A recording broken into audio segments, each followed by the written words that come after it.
What's up, guys? Today we're going to be going over the loadouts I'll be using in Nightfalls this season, and these are going to be geared towards Grandmasters. But if you're someone that doesn't do Grandmasters and only do Masters or even the ones below that, obviously these builds will absolutely destroy those tiers, and these builds will work with any content in the game with champions. And before we begin, my code AIR is 30% off for G Fuel through Monday night, so definitely take advantage of that. The link to their store will be in the comments in the description. So let's go and begin looking at the first character. This is going to be on Titan for this exotic right here, Precious Scars, which I think is going to be one of the most important things for GMs this season, where final blows from a weapon with a damage type matching your subclass energy creates a burst of healing around you. After reviving or being revived, you gain an aura that provides overshields to you and nearby allies.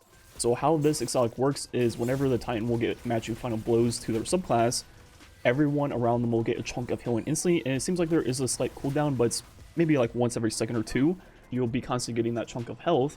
Then once they revive somebody or be revived themselves, they will provide all their allies with an overshield that'll last for 10 seconds, or if it's broken. And there is a radius to this, so you gotta stand kind of close to them, but it is pretty large, and you'll be in that at all times in a Nightfall. And like I mentioned, it's not only them that can revive, it's you reviving them also.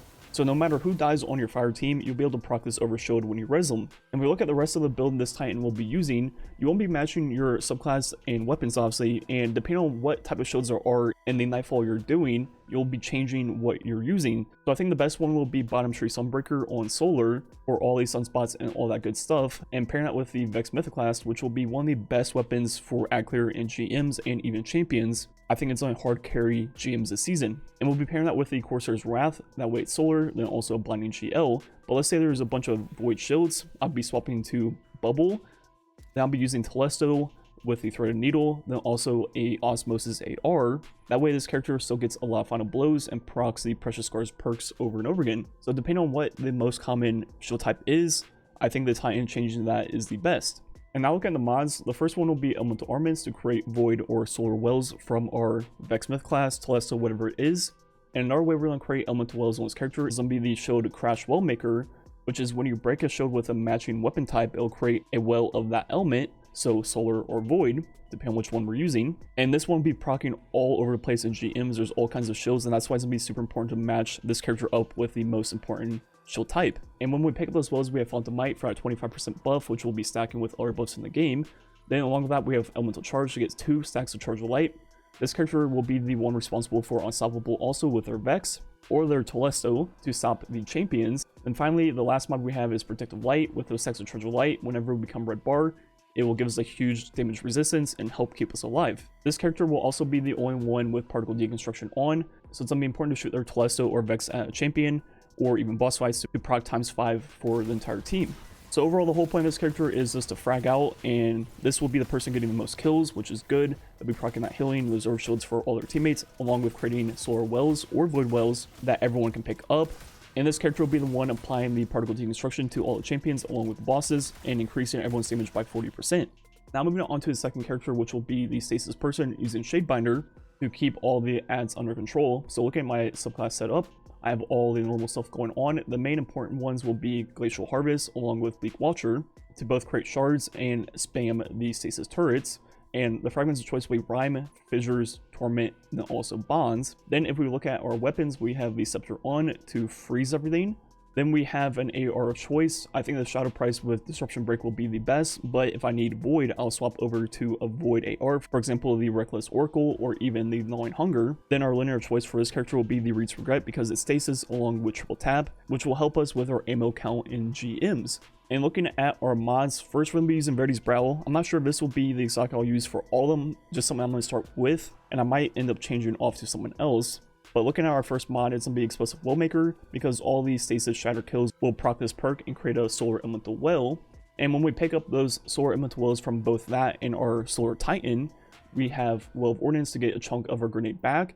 The next mod we'll be using is one of the new Stasis ones, Elemental Shards, which is when we pick up one of the shards created from freezing a target from Glacial Harvest, it'll count as a Stasis Well. Also on our gloves, we have a Grenade Kickstart along with Anti-Barrier AR. Then our next mod of choice will be right here, Font of Might. So when we pick up the Stasis Shards, it'll proc this, 25% more damage for our Scepter and Reed's Regret. Then the next mod we have is Well of Restoration, which is more or less the same as Well of Ordnance, but for our lowest ability when we pick up a Stasis Well. Then we also have this artifact mod right here, Resonant Siphon, which will give us a chunk of Stasis ability energy when we stun a champion, and it's not only us, it's also our fire team members. So the whole point of this build is you just are the person freezing everything, and you'll be getting your grenade very fast with this build once you throw in stunning champions. So you're going to be locking down entire rooms and nothing will be able to move. You'll be creating stasis shards all over the place for you and your allies. Everyone will have infinite melee abilities, and overall this build will make it a lot easier to stay alive because nothing will be able to shoot, and it'll just make the ad clear portions of the GMs extremely easy. Finally, moving on to the last character, this one's going to be whatever you want in terms of the character choice. For us, it's going to be another Warlock, but they're going to be using Divinity along with the corresponding exotic Aeon on their character to help with ammo. And like I mentioned, ours is going to be a Warlock on Middle Tree Solar for Well of Radiance and also spamming Healing Rifts, but you could also play Titan with Bubble or even Void Hunter with Invis. So it's going to be kind of like a support character, and this character is going to have an AR of choice. I prefer one with Osmosis, that way they can break elemental shields, but it doesn't really matter too much. Then they're going to have Div like we mentioned, which will be stacking with Particle Deconstruction, so it's made another 30% debuff that is stacking with a 40% of Particle, and will result in just nuking champions and the bosses. And their heavy choice will be either a linear, preferably one that matches their subclass energy type, so the Corsair's Wrath or Threaded Needle. But honestly, I think this person could use a machine gun with matching element types like we just mentioned, and that'll help for Ackler, because they won't be really shooting their linears at champions, mostly only bosses, so I think they could get away with using a machine gun instead. And like we mentioned, they're using Aeons to help with ammo count, using the Sect of Insight, which will spawn in special from finishing majors, then more importantly heavy from finishing the champions, which will enable their other two teammates to spam linears at champions. Then we look at the rest of the mods this character will be using.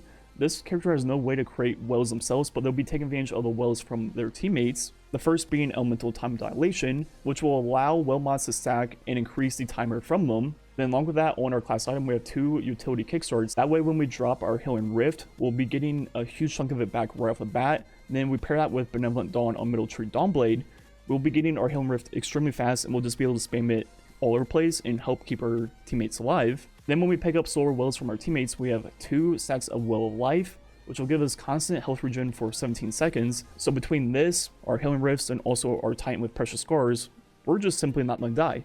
And the final mods we're going to have on are going to be right here, Elemental Charge. So picking up those Solar or Void Elemental Wells from our teammates will give us stacks of Charge of Light.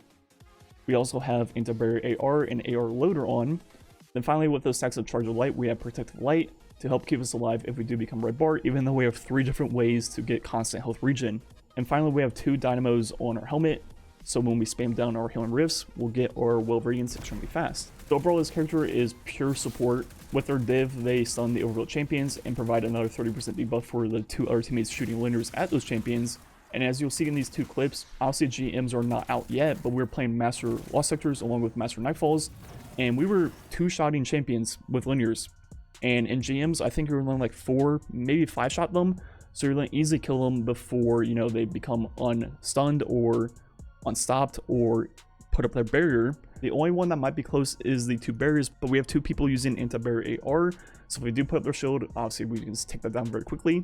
And yeah, overall I think this is the best 3 character loadout for GMs this season. You have all kinds of ways for all 3 characters to get health back constantly, along with Protective Light. You'll be absolutely nuking champions with Particle Deconstruction ×5, along with the div stacking. You should have infinite ammo with the div player using Aeons.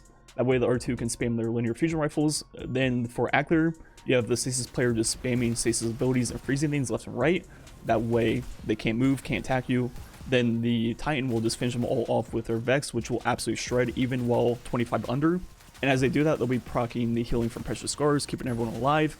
And yeah, I think this is just the best of everything. Really good Ackler, really good at champions, really good for boss fights, also very good survivability. And like usual, depending on exactly what Nightfall you're doing, obviously a few things might change here and there, but this will definitely be the starting point. And as you do runs of that GM, if there's a weapon you need to change or a mod you need to change, obviously do so. But I think this is the best starting point. Anyways, that's gonna be it for the video. Thanks for watching. Catch you guys next time.